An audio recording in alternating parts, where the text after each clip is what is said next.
السلام عليكم ورحمة الله وبركاته. أهلا وسهلا بكم طلبتنا الأعزاء في درس جديد من سلسلة شروح مادتي الحاسوب والتكنولوجيا.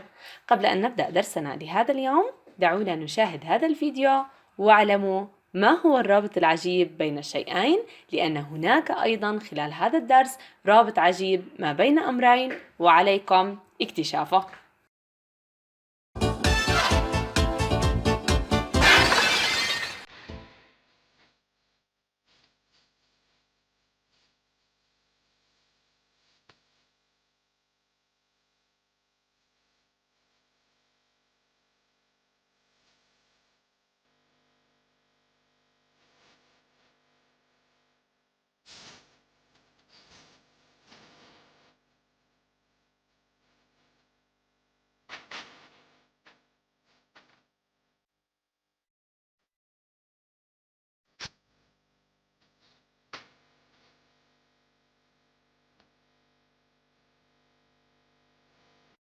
هل رأيتم إذن الرابط العجيب؟ عليكم اكتشاف الرابط العجيب ما بين أمرين سيمران معنا خلال هذا الدرس. في درسنا لهذا اليوم سنتعرف وإياكم بأمره تعالى إلى البرمجيات software. ففي درسنا لهذا اليوم إن شاء الله تعالى سنميز ما بين برمجيات النظم والبرمجيات التطبيقية. ولكن بداية ماذا نعني بالبرمجيات أو software؟ إن البرمجيات ما هي إلا مجموعة من التعليمات والأوامر التي تحدد لجهاز الحاسوب ماذا يفعل وكيف يعالج البيانات.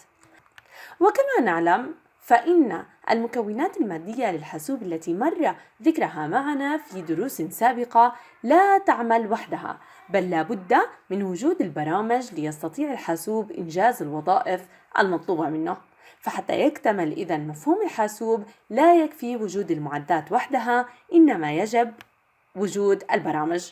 وتقسم البرمجيات إلى نوعين اثنين، فلدينا برمجيات النظم System Software، وكذلك البرمجيات التطبيقية Application Software. ماذا نعني ببرمجيات النظم؟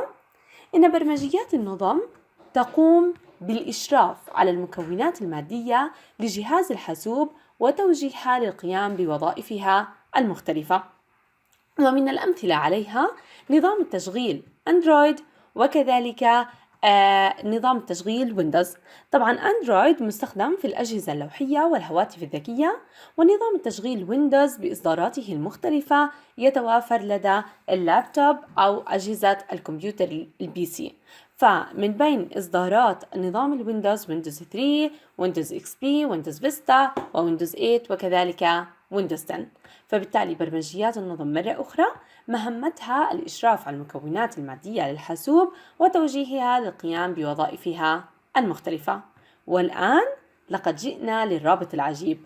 ما الرابط بين الحلوى وبرمجيات النظم؟ فكر قليلا ومن ثم تابع لتعرف ما هو الرابط ما بين الحلوى وبرمجيات النظم.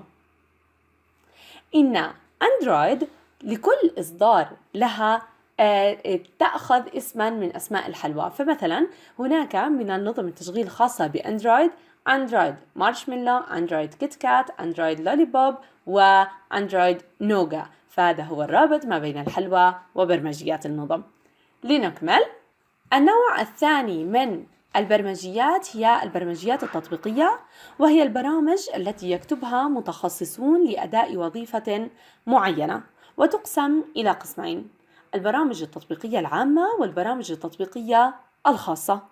أما البرامج التطبيقية العامة فهي البرامج التي تستخدم من عامة الناس على اختلاف أعمارهم وأعمالهم، مثل برنامج الوورد معالج النصوص، برامج الجداول الإلكترونية إكسل، مثل برامج قواعد البيانات أكسس، الباوربوينت وغيرها.